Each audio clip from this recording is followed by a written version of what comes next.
Today we talk about how can you enable this sign or know how you can do that on your Pinterest Lite app. All you have to do, you just go down, click on your photo down here. So when you click on it, when you click on your photo here, it's going to take you to your profile. Then all you have to do now, you just go above this sign, click on it. So when you click on it, it's going to take you to this list. And all you have to do now, just click here on notifications. So when you click on notifications here, it's going to take you to next step here. Then you click here on push by push notifications. Click on it here and come to this list. So then you go down here, come here to pins you saved. Then you come to saves, just clicking this sign.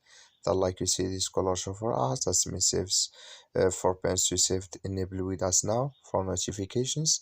That's all you have to do. Thank you for watching. Don't forget to support us by liking, subscribe.